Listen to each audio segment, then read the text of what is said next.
Your most welcome in our YouTube channel science galaxy education. हमारे YouTube channel science galaxy education में आपका हार्दिक स्वागत है। आज के लेक्चर में हम लोग डिस्कस करेंगे क्लास 10th मैथ और हम लोग पढ़ रहे हैं प्रश्नावली 9.1। पिछले लेक्चर में हम लोग प्रश्नावली 9.1 के क्वेश्चन नंबर 3 तक सॉल्व कर चुके हैं। ठीक है, इस लेक्चर में हम क्वेश्चन नंबर 4 से स्टार्ट करेंगे और चलिए क्वेश्चन नंबर 4 को स्टार्ट करते हैं। यहां से क्वेश्चन नंबर 4 हमारा क्या है, देखिए, एक सर्कस कलाकार एक ऊर्ध्वाधर खंभे के शिखर से भूमि तक अच्छी तरह से तनी हुई एक रस्सी पर चढ़ रहा है। देखिए, यहाँ पे ये खंभा है और ये खंभे का शिखर है। खंभे के शिखर से एक रस्सी बांध दी गई है और ये जमीन पे एक बिंदु है। ठीक है, और इस रस्सी पे सर्कस का कलाकार चढ़ रहा है और ये रस्सी पूरी तरह से तनी हुई है। यहां पे ये भी कहा जा रहा है कि यदि रस्सी द्वारा भूमि स्तर के साथ बनाया गया कोण 30 अंश है।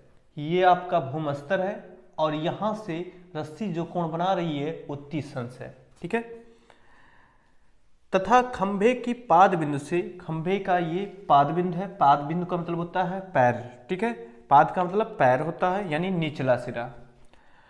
यहाँ पे खंभे के पाद से भूमि स्तर पर बंधी रस्सी के बीच की दूरी 12 मीटर है। तो यहां से यहां तक की दूरी कितनी है? 12 मीटर है। तो कलाकार द्वारा खंभे के शिखर तक चढ़ने में तय की गई दूरी ज्ञात कीजिए। तो कलाकार द्वारा खंभे के शिखर तक चढ़ने में कितनी दूरी तय करेगा ये बताना है।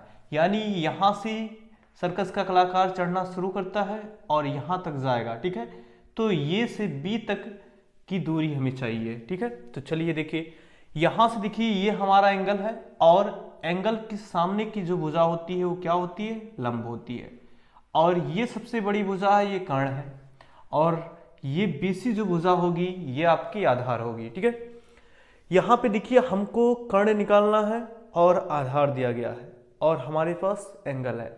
वो कौन सा त्रिकोणमितीय अनुपात है जो कर्ण और आधार में रिलेशन देता है? ठीक है, हमें उस त्रिकोणमितीय अनुपात का पता लगाना है। तो चलिए देखते हैं। तो यहां पर लिखेंगे समकोण त्रिभुज, समकोण त्रिभुज ACB में, ACB में यहां से देखिए कर्ण और आधार क्या चाहिए? कर्ण और आधार। तो यहां से देखिए हमें पता है कास थीटा बराबर होता है आधार बटे कर्ण। क्या होता है? आधार बटे कर्ण। यहां से देखिए थीटा का मान कितना है? थीटा का मान 30 अंश है। थीटा की जगह पे 30 रख दीजिए। आधार देखिए BC हो जाएगा, तो ये हो गया BC, और कर्ण हमारा जो होगा वो ये भी होगा। ठीक है, तो यहां से कास 30 अंश का मान कितना होता है? कास 30 अंश का मान होता है √3/2, और यहां से बराबर देखिए BC का मान हमें पता है कितना है? 12 मीटर। ठीक है, और यहां से AB हमें निकालना है। अब देखिए यहां से AB का इससे गुणा कर दीजिए, क्रॉस मल्टीप्लाई कर दीजिए, तो ये हो जाएगा √3AB बराबर, ये 12 और 2 का गुणा हो जाएगा तो कितना हो जाएगा? 24। ठीक है, देखिए यहां से इसको लिखेंगे AB बराबर, देखिए 24 को क्या लिख सकते हैं? 8 गुणे 3, और √3 से इधर मल्टीप्लाई किया गया है तो इधर क्या हो जाएगा? डिवाइड हो जाएगा। ठीक है, और यहां से AB बराबर हो जाएगा, इसको हम लिख सकते हैं 3 को √3 इंटू √3। ठीक है, ऐसा हम क्यों लिख रहे हैं? ऐसा इसलिए लिख रहे हैं ताकि √3 से √3 कैंसिल हो जाए। ठीक है, तो यहाँ पे √3 है, ये एक √3 कैंसिल, तो हमें यहाँ से मिला क्या? AB is equal to 8√3। ठीक है, मीटर। यानी AB की जो लंबाई होगी वो कितनी होगी? 8 करनी में 3 मीटर। यानी सर्कस के कलाकार को इतनी दूरी तय करनी होगी। ठीक है, ये हमारा आंसर है।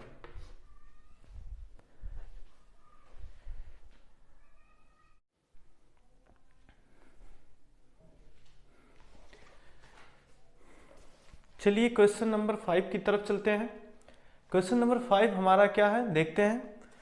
यहाँ से क्वेश्चन नंबर 5 है, भूमि के एक बिंदु से, भूमि पर स्थित एक बिंदु है जिसकी दूरी मीनार के पाद बिंदु से 30 मीटर है। ठीक है, ये मीनार का पाद बिंदु है, यहाँ से इस बिंदु की दूरी 30 मीटर है और मीनार के शिखर का उन्नयन कोण जो है वो 30 अंश है। ठीक है, तो मीनार की ऊंचाई ज्ञात कीजिए। क्या ज्ञात करना है? मीनार की ऊंचाई, यानी यहाँ पे ये दूरी हमें निकालना है। चलिए इसको कुछ नाम रख देते हैं, ये सी बी। ठीक है, अब यहां से मान लेते हैं, माना मीनार की ऊंचाई, मीनार की ऊंचाई h है, तब यहां पे समकोण त्रिभुज बनेगा, समकोण त्रिभुज ये भी सी में, तब समकोण त्रिभुज ये भी सी में। ठीक है, यहां से देखिए हमें क्या दिया गया है, हमें BC दिया गया है और हमें AB निकालना है। देखिए ये कोण है, कोण के सामने की भुजा लंब होगी, यानी AB जो है वो लंब है और BC क्या है? आधार है। तो वो त्रिकोणमितीय अनुपात बताइए जो लंब और आधार में रिलेशन देती है, वो त्रिकोणमितीय क्या है?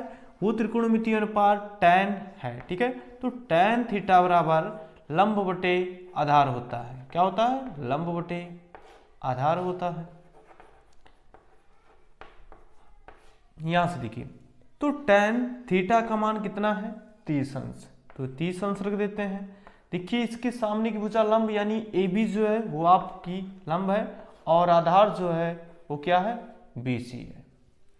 tan 30 अंश का मान होता है 1/√3 और AB का मान देखिए हमें निकालना है और AB का मान हम h माने हैं। BC का मान हमें दिया गया है 30 मीटर। ठीक है, अब यहाँ से हम इसका क्रॉस गुणा कर देंगे, तो ये 30 से कम हो जाएगा 30 और यहाँ से हो जाएगा √3h। ठीक, देखिए 30 को क्या लिख सकते हैं? 10 गुणे 3 और यहाँ से √3 × h। देखिए 3 को और क्या लिख सकते हैं? यहाँ पे लिख सकते हैं √3 × √3 और यहाँ से ये हो जाएगा √3h। एक √3 से एक √3 कैंसिल, यहाँ से हमें मिला क्या? h बराबर 10 करणी में 3 मीटर। ठीक है, क्वेश्चन में देखिए करणी में 3 का मान भी दिया गया है, यहाँ पे √3 की वैल्यू दी गई है कितना? 1.73। ठीक है, √3 की वैल्यू दी गई है 1.73। ये वैल्यू हम यहाँ रख देंगे और यहाँ पर इसको सॉल्व कर लेंगे। 10 × 1.73 इसका गुणा कर दीजिए, h बराबर ये हो जाएगा 1, 7, 3 और 0। यहाँ पे 2 अंक के बाद दशमलव, तो यहाँ पे दशमलव लगेगा और ये हो गया हमारा ऊंचाई। ठीक है, तो यहाँ से मीनार की ऊंचाई कितनी आएगी? 17.30 मीटर। ये हमारा आंसर है।